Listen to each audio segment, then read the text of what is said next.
can you, for example, condemn the Nazis for the Holocaust, or is it morally complicated?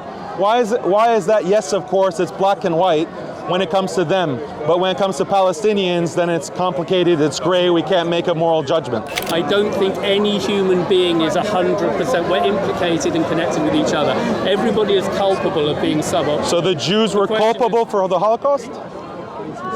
If everyone is culpable, I don't want to be the guy who's going... You have a certain standard for World War II? I said execution. I think it was disproportionate. It's called self-defense. My argument is... God forbid someone comes to harm, kill your loved one. Can that person, or you yourself, murder or execute, it's not called murder, execution of the attacker, of the murderer, can you execute that person in self-defense? Of course. So when I said, what do you think the way forward is, your answer was what? For the stolen land that has been taken to be returned to its rightful owners. Would you go, what, pre-67 borders, or just the whole thing? Yeah, the whole thing. So do you agree that it's stolen land? I think it's so complicated. I genuinely do. I genuinely do. How can it be complicated? I asked you what the Nakba is. I asked you if it's ethnic cleansing. Your response is only that it's complicated. That's not a real response. That shows kind of moral cowardice. I'd say we're all collectively guilty to some extent, everybody, of not implementing that successfully. And hopefully we can see that if we had implemented it, it might have diffused some of the tension. Because I believe... How did Palestinians violate international law? I think the specific Hamas people who just walked in and killed over 1,000 people, as far as I'm concerned, they acted... They're fighting in a war of self-defense. Palestinians are defending themselves. And so, of course, there's going to be deaths, just like in any war. When you occupy a people's land and you're ethnically cleansing them, then how are you supposed to survive? You have to defend yourself. Gaza is an open-air prison. Palestinian children are being literally starved to death. And when they're not being starved to death, they're being bombed. How many hospitals has the IDF bombed? I get it. What I may be... No, if you get it, then you should acknowledge that Palestinians are not the ones who are violating international law and all standards of justice and morality. It's one side that's violating all standards of justice and morality. You should acknowledge that. Don't just retreat and say, oh, it's complicated. I think you're better than that, Tony. I think you can acknowledge that this is a clear-cut violation by one side and not the other. On a scale of complicity, how guilty is any individual? And I think every individual should look in the mirror. This isn't limited to people in Palestine and Israel. The entire global community has in some way failed to implement international law with equanimity, and we could all have done better, yeah? Can we agree on that? Can you, for example, condemn the Nazis for the Holocaust, or is it morally complicated? Why is that? Yes, of course, it's black and white when it comes to them, but when it comes to Palestinians, then it's complicated, it's gray, we can't make a moral judgment. I'm not saying that because what I haven't... It's a matter of proportionality, okay? It's a matter of... You're pointing out who's been substandard, even if, and I think you're right on balance, that the Palestinians have had a bad deal, okay? I think that. I'm saying more than that. Nonetheless, the key question, the ethical question is, what is a proportional response? By who? Now, I've heard some commentators, like Piers Morgan, I'm not a big fan, but he's plugged this question again and again and gone, what is a proportional response? That's what we need to identify. For who to do a proportionate response? But I'm trying to clarify what you mean by proportional to everybody, because as far as I'm concerned, I want to be on the side of everybody. The species is my tribe. I'm not in any given group. And I think reality happens at the level of the individual, and the more you think in tribal mass terms, the easier it is to depersonalize it and lose track of the individual reality of pain and suffering, yeah? Okay. So you want to focus on that, and in reality that is happening to individual Israelis and individual Palestinians, and I want to empathize with them as much as I can, without just making out it's all 50-50 in the same, and ignoring the moral political quandaries you're pointing out, okay? Is there any such thing as an innocent German in World War II? Were there any innocent Germans? No, I don't think... There were no innocent Germans? We're just caught up? As I hope I just said, I don't think any human being is 100%. We're implicated and connected with each other. Everybody is culpable of being suboptimal. So the Jews were culpable for the Holocaust? Do you want If everyone is culpable, I don't want to be the guy who's going. You have a certain hey, standard for World War I don't II? believe that. Okay, all I'm saying is we all make choices. We make some substandard choices, and terrible choices are made by the Nazis, no question. Okay, they are the most culpable people. You could argue. So that can we compare the actions of the Third Reich to the IDF and what the Israelis are doing to the Palestinians, starving to them to death, bombing them, ethnically cleansing them, stealing their land, bulldozing them, literally running over them with tractors?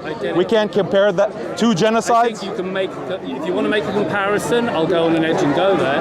But I think in terms of scale, I do think there is a clear difference. Well, there is. Yeah, I can agree. I can agree that the scale could be different, but are they within the same category of genocide? If you want to argue they are, hypothetically, let's accept that they might be in the same scale. Now, if we measure the severity, 6 million people in concentration camps with clear intent and gas is not a level of is a much higher level of malicious intent, I think, than confining people into an area and ignoring international law and potentially starving them. Now the starvation, that hasn't been the ongoing policy prior to that, I don't think. It has. You said 95% of Gazans in Gaza don't have access to clean drinking water. They don't have access to medical supplies. The few hospitals that they have been turned into rubble. That's the reality of Gazans. The figure that I've heard, correct me if I'm wrong, I've heard this from Abbas, who said, do you know Abbas? No. Okay, he's a Muslim guy. He's very good. Very good in I think most people here respect Abbas to a fair extent. I've heard quoted is that between 2008 and 2020, 5,000 is just over 5,000 Palestinians were killed in the conflict and about 250 Israelis, which means you've got a ratio of 20 to 1. Yeah, I think that's a significant statistic, and it should be on the table. Okay? It's not. And it's even more. I don't want to hide from that, but I would then draw on it and go, okay, I'm looking at 5,000 versus 6 million. I think you can see there's a quantitative difference there. Also. That doesn't take into account the total amount of deaths by Palestinians who are malnourished. They don't have access to medical care. They cannot go to access medical care, even in the West Bank, because there are checkpoints that prohibit Palestinians from traveling. This is why former President Jimmy Carter calls it an apartheid state. Sure. It is an apartheid state that was worse than what South Africa experienced. I get it, but we were able to disentangle. So what is the human toll of that? It's not just about civilians that are killed in armed conflict. Okay, I'm not agreeing with the severity of your diagnosis, okay? I do agree that ethically, I think the Palestinians have had the short straw.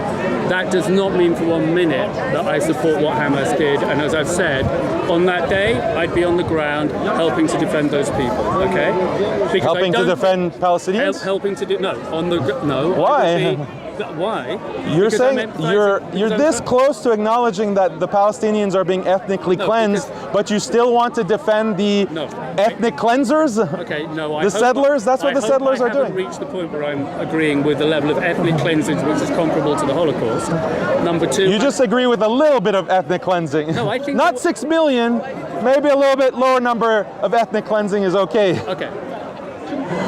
That's how you sound, my friend Tony. I just met you. I really like you, but this is how you sound. It sounds ridiculous. Okay, I don't want to sound like that. Attempting to empathise with the individuals on the ground who are unnecessarily being taken down and suffering and dying when it's avoidable and we could do better. And I think we're all obliged to aim for the best solution possible. Now, there's a difference between a Palestinian whose land has been stolen, whose entire family has been wiped out, the rest of his family has been turned into refugees, and he's facing the death bombing of this terrorist state. There's a difference between that innocent Palestinian and an Israeli who is on that occupied land, is benefiting from the land of the Palestinians, and is living comfortably, and then has to face some kind of war situation. That's a war zone that has been created by Israel. It's been created by Israel, and it's been maintained by these Western powers like the US and the UN Security Council that have maintained this oppressive occupation. So you cannot make an equivalence between innocent Palestinians and those who are literally occupiers. Okay, again. Would you agree with that? I didn't dispute the way you're drawing the moral lines. What I'm disputing is the proportionality of your response.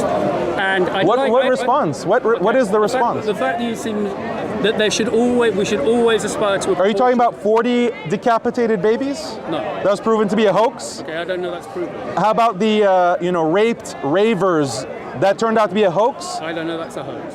What about all of these hoaxes that have been pushed by Israeli propaganda? How about the AI images from Ben Shapiro of the charred babies? It turned out to be a hoax, fake images. Okay, apparently. These are all hoaxes. Like, what is the grave moral crime that the Palestinians have committed? They've just defended themselves. In terms of context, you want to be doing a couple of things. Yeah, point the finger and blame, because that's necessary. You've got to judge people on their choices. But at the same time, you should also be trying to empathize and look at the steel man position, okay? And when I don't hear people doing that, when they sound like they're certain about something, when they just want to point the finger, and when they don't want to try and empathize with the opposing position, I think psychologically and spiritually they could do ethically a bit better, and everybody should be doing it. Now, with respect, this is way the most empathic I've ever seen. I'm genuinely impressed, because I've spent quite a few hours now watching you on YouTube videos, like Matt Dillahunty. I was very empathetic to Matt Dillahunty. Okay. When he started accusing me of being a pedophile, what did I say? Okay. Without going there, I'm genuinely... I would never have thought in a million years I could stand and have a conversation with you that would get to this point. Okay. And that fills me with some hope that maybe something I've said might impact with you a tiny bit and we can find more common ground. But I'd like to hear that you can empathise at least with the 2-year-olds and 3-year-old kids who died. Yeah, of course. I empathize with any 2 or 3-year-old that is dragged by his or her Israeli parents to settle the stolen land of Palestinians. That 2 and 3-year-old doesn't deserve to be abused by Zionists, of course. It's a crime.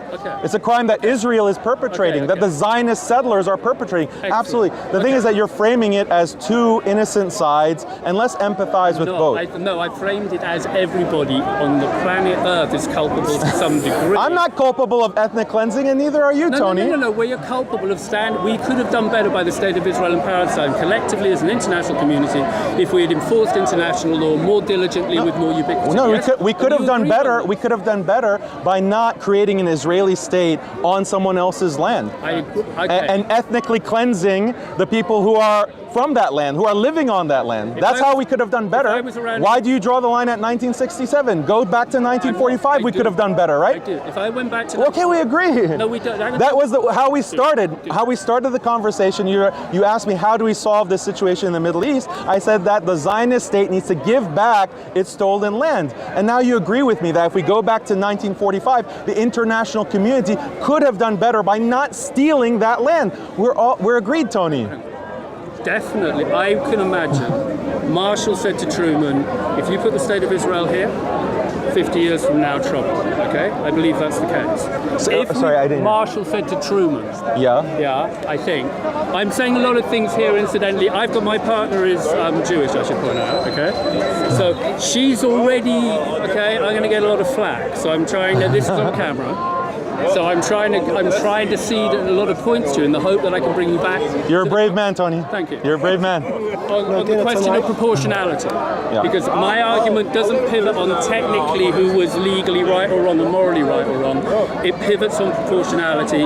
Once you're killing people, not just 2 and 3-year-old kids, I would argue, you're losing proportionality. You could do better.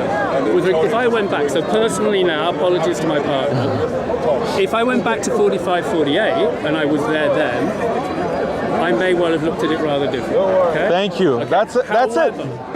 I cannot condone the blanket killing of 1,000 people as though they're just one person. They're a series of different individuals with different motives for being there that I don't know about. Maybe some of them were rampant IDF Nazis, I don't know. But I think in the presence of my ignorance... It's a relevant fact, though. It is a relevant fact, but what's also relevant is I'm not psychic and I don't know their near intent. And I've got to give the benefit of the doubt of innocent until proven guilty. And so you have to extend that to the Palestinians as well. Absolutely, I want total... You have to extend that to Hamas then. Yeah, No, because okay. Having been No, I won't push you on that because the laws in this country don't allow us to say certain things. I'll say Just wink for the camera, Tony. I'll say a couple of things on speech. As far as I'm concerned, Hamas are like mad dogs, okay? Why? And I would be on the ground defending those people because I would give the benefit of the doubt to them. But although they may be... Why do you give the benefit of the doubt to one side to the other? Because if there's... Is it because they're white? Okay, I'll tell you, maybe it's just personal. If there's a fight... That's not a good reason. Okay, no, it's just personal. No, maybe that's all I've got. Maybe I'm useless. I don't know. No, that's not good. Tony, I can't let you go off of that. Why give one side the benefit of the doubt and not the other? I'm just being honest. If there's a fight here between two people, I will instinctively side with whoever didn't throw the first punch. Who threw the first punch? Okay, but then what's the statute? Who threw the first punch? That was the whole 1945. Who threw the first punch? It's not the whole conversation because what the statute of limitations means, as I said. There's a statute of limitations on genocide. Then why are you condemning the Nazis for the Holocaust? There's a statute of limitations. What? You're saying that there's a statute of limitations on who threw the first punch, but you acknowledge that Israel threw the first punch. The Palestinians were the victims, correct? I'm not acknowledging they did because they themselves are the result of like the Balfour Agreement. They got screwed around and What? What?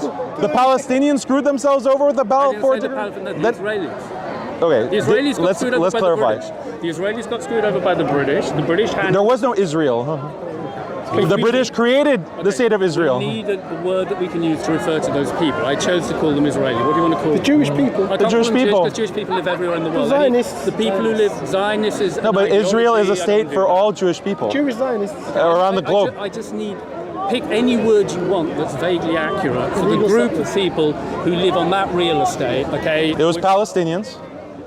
Then they were ethnically cleansed. What am I supposed to call Israelis? I just need a word for Israelis. Jewish Palestinians. Yeah, the Zionists. The Zionists. Jewish Palestinians. No, Zionism is an ideology I don't embrace. The people who have embraced that ideology and stole the land. Look, clearly, if you look at the state of Israel, there's massive inner turmoil. Not everybody is of one mind. There are people who are Zionist and people who are anti-Zionist. And I would hope you would support the people who are anti-Zionist. Absolutely, Okay, 100%. Okay, There are many anti-Zionist Jews. They're doing a great job. Excellent. So my guess is it's just possible that within the 1,000+ people who got killed on Saturday the 7th, there may have been a few anti-Zionists as well. It really is possible. No, because anti-Zionists aren't settlers. Okay. Anti-Zionists don't go illegally and settle the land of Palestinians. Is this your 100% certainty? Yes, I'm very certain. If you're truly anti-Zionist, you're not going to support settlements. You're not going to support being on those, like that rave party, for example, that supposedly Palestinian terrorists went and killed 260 innocent Israeli civilians. Yeah. This was in a military outpost. Many of the people there are confirmed to have been a part of the IDF. Maybe 100% of the people who were there were in the IDF. Is that a legitimate target for a self-defense movement to target a military post that is occupying your land and subjecting your people to a genocide, to an ethnic cleansing? Can you fight back against that? Or you should just sit back and watch them dance and have a party while your children are starving to death? Give me moral clarity, Tony. I'm attempting to give clarity. He's scared of the journey. I totally hear the emotive logic of what You're compromised, Tony. You're compromised. You're sleeping with the enemy. No. Your wife is You here. admitted it. You admitted it. I'm not. I hear the emotive logic of your point nonetheless. Emotive logic. The emotive logic. Or the logic. But I think you need to have the emotive logic and the objectivity and the ethical aspiration to do the best, and I don't think you're reaching for the best. I don't think all of those 1,000 people were as, you can assume, were as ethically guilty as you're saying they are. I think some of them may well have been anti-Zionists who were visiting Zionists. Some of them were kids. And either way, to be honest, are you the kind of person who would just blow away somebody who was helpless? I just think that behavior I don't think Palestinians do that. I think Israel does that. Israel carpet bombs Gaza knowing that civilians, women and children are being blown away. They blockade Gaza to prevent medical supplies knowing that children, the 2- and 3-year-olds that are in Gaza, are being starved to death. They don't have medical supplies. Why can't you empathize, Tony, with them? It's not a two-sides issue. It's not a two-sides issue. I want universal empathy. If you empathize with the criminal, that makes you a criminal. No, I empathize with the criminal to the extent that I don't think they deserve execution. And Israel will still exist. No one is advocating genociding Israel. No, I didn't say genocide. I didn't say genocide. It's clear. I said execution. I think it was disproportionate. It's called self-defense. My argument is... If someone comes trying to kill someone that you love, God forbid, someone comes to try to kill someone that you love, God forbid, would you support the execution of that person in self-defense? Yes or no? Yes or no? You can. That's a very clear moral question to answer. Yes or no? I think it misrepresents the reality. Yes or no? What? Yes or no? God forbid someone comes to harm, kill your loved one. Can that person or you yourself murder or execute? It's not called murder. Execution of the attacker, of the murderer. Can you execute that person in self-defense? Of course, everyone agrees. You don't have to. You don't even have to answer. You not answering makes you look very bad. No, it's a sign of me trying to be honest and think about the thing deep. Okay, it's like me not just trying to create a knee-jerk reaction, which is what normally happens. Okay, Sure. and do you really believe what you just said? Because my understanding of self-defense. No, seriously, think about it. Self-defense to me is the use of minimum force. Someone attacks me, once I've got them on the ground and I've disarmed them and I've got a gun on them. So someone that killed your kids, you hold the gun. Hang on. Well, let him finish his scenario. Let me finish. The definition of self-defense to me is the use of proportional, reasonable force once I have got that particular individual, because violence happens at the level of the individual, okay? And I'm trying to get it down to the individual level for the empathy thing. Once I've got that person incapacitated, to me, to then execute them is disproportionate. To you seem to be rationalizing it on the basis of self-defense. I don't think that falls within the mandate. As collective state self-defense and the chain of cause and effect and injustice, I see where you're coming from. But at the individual level of ethics, which is where God will judge us individually, if I individually have got a 19-year-old kid on the ground who wanted to go to a rave, even if they're misguided at 19, because they might be, even if they've really got a bad mindset, it's conscription. once they're down and out, and also, I was going to come to conscription. Conscription, you don't get to choose. I'm going to judge people on their choices. Have you got No, there is no choice. Okay, well, I feel sorry for anybody who doesn't have a choice. If you're conscripted into an army, even more reason to think, sorry, you don't have a choice. But there are, So if I've got that kid on the ground, I think I have successfully defended myself to the point where I don't now need to execute. So let's apply this scenario, this very reasonable scenario that you have laid out for us. Let's apply it to the actual situation in Palestine and Israel. Sure. When the Palestinians are able to have control and they have subdued the Israeli occupation, and the Palestinians are in control where they're no longer being ethnically cleansed, okay, a situation that we have not seen in 75 years, then the Palestinians, I'm sure, will exercise exactly the proportionality that you're describing. They're not going to ethnically cleanse Israelis, but they're going to right the wrongs when they have control. Right now, they don't have control. They're the victims of an occupation. They're being literally genocided. So the scenario that you have given us is not applicable to the actual ground reality. Do you not acknowledge that? No, I do. Here's what I So the Palestinians have not been in control in order to, they are fighting for their lives. They're fighting for, and within any kind of war of self-defense, there will be collateral damage. Everyone acknowledges that. But the level of death and destruction that Israel has put on the necks of the Gazans and killed so many children, so much infrastructure has been wiped out. And you have these Israeli politicians and rabbis who are going on camera and saying that we need to finish them. We need to make them history. Okay, these are the clear statements. So, and at what point have the Palestinians been in a position where, in your scenario, they're standing over their attacker and then they are exercising proportionality? They've never been in that situation. They've never been in that. Can I backtrack? Okay. Go ahead, backtrack. To be clear, any Zionist or Jewish person who's saying we need to end them, I stand totally against. Yes, okay, can I be clear? You're very clear. You've been clear on that. Thank you. Let me quote Sam Harris, because we all know how you guys like Sam Harris. I happen to be And we know how much he likes us. okay. I happen to be a fan of people of good intent, and I think Sam Harris is a man of good intent. Not that I agree. Why? With him. He said he wants to nuke Mecca. He said he wants to use nuclear weapons against Muslims. If he said that, I totally disagree. It was in his book. It was in his 2004 book. Okay, I've read it. Which one? The Moral Landscape? Yeah, he says I've that read it. in order to teach Muslims a I lesson. could pull the book out the back Please. and we could find it, but let's Please, no, we can No, Google you it know- right no, now. you know what? No, he's Okay, let's do infamous. it at the He's end. infamous for this quote. Let's do it at the end as a coda, okay? Let me Okay. try and get back to something Sam Harris said. Sam Harris points out, apparently there's a study where if you show a picture of one starving girl and you ask for a charity appeal, they get a certain amount of money. If you do the same thing and you go, here's her and her brother, you get less money. Okay, now this is an interesting observation on human psychology. So I don't care who it came from, Sam Harris or whoever, as a thing in and of itself, it's interesting. And what it seems to show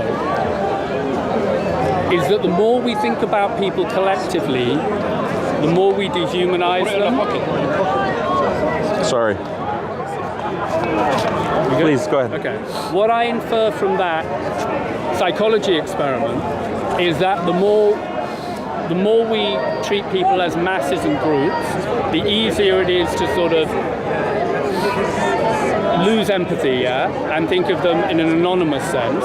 And the more we focus on them as individuals, the more empathy we get and the more accurately we see it. Now, your arguments, I think, are being phrased in mass terms, and that's not. Just run with the idea. It's not true. When you frame your arguments through a mass lens, I think you get the facts axis of the thing. I'm not saying you don't. I think there are facts. So you should treat the Nazis as individuals, not as a group. Let me finish. No. Right? No, reality, if you're willing to do humor, whatever, we agreed on the fact value axis. What you want to do is optimize and cross-reference the two to the best of your ability. So I don't want to be in denial of the facts. You've said some things that I'd be hard-pressed to deny are facts.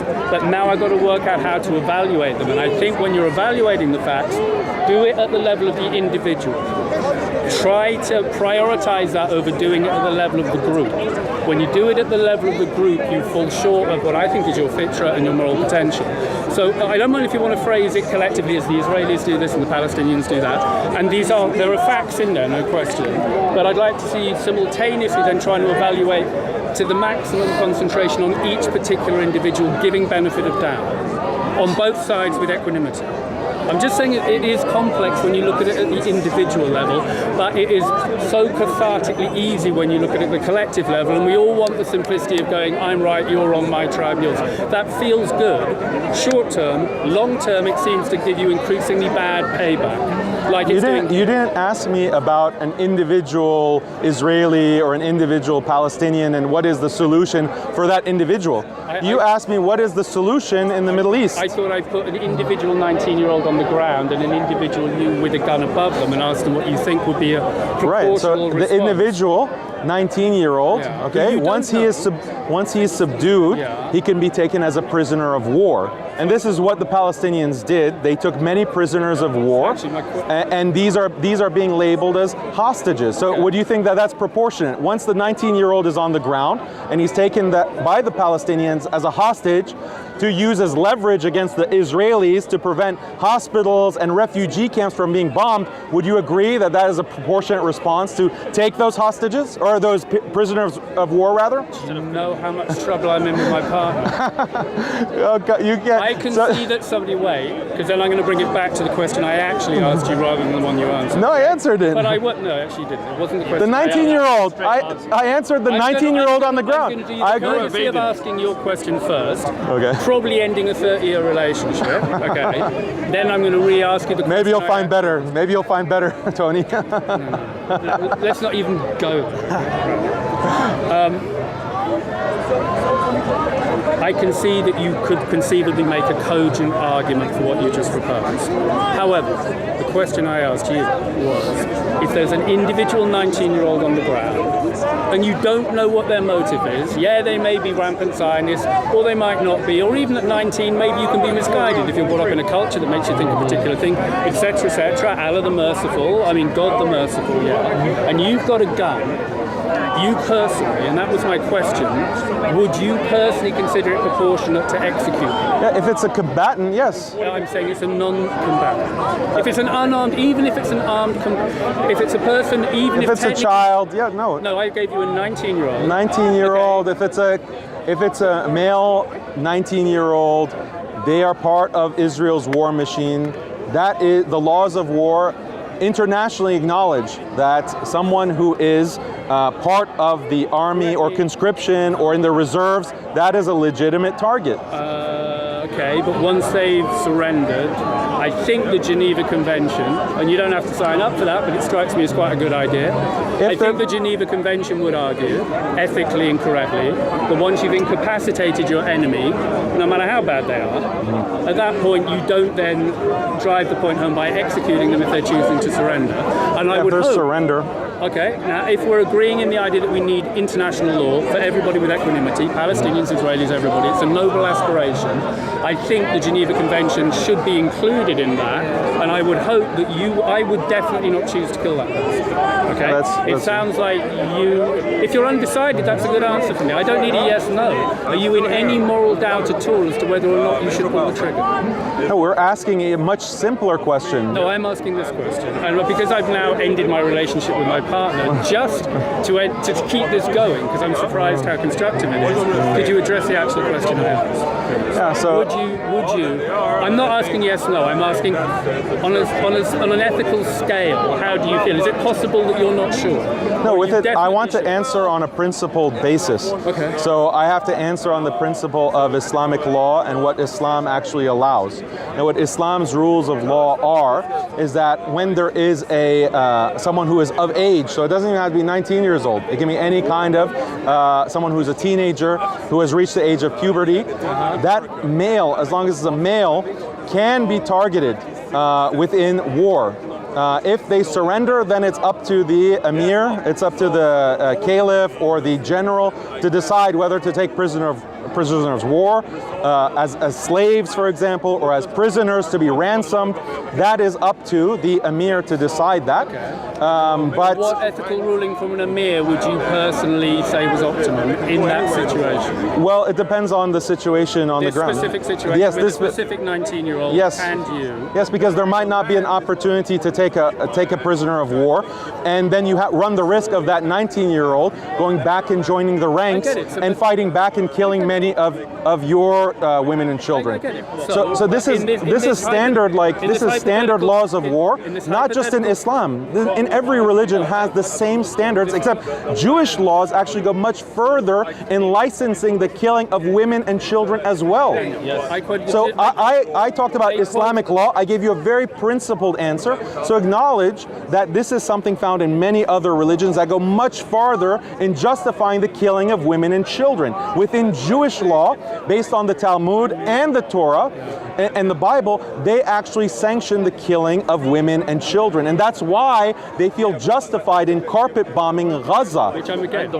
For years. Which I'm against, clearly. I'm not morally so you're against? I'm not morally confused on behalf of one team or the other. I'm asking a specific question about, I think the Geneva Convention gives a good ethical guideline once somebody has surrendered. I don't agree that's a good ethical guideline. Okay, fine. That's because the 19-year-old that is, you cannot take as a prisoner of war and you cannot execute. You just let go. Potentially could come back and kill women and children So that's not a good ethical standard of war.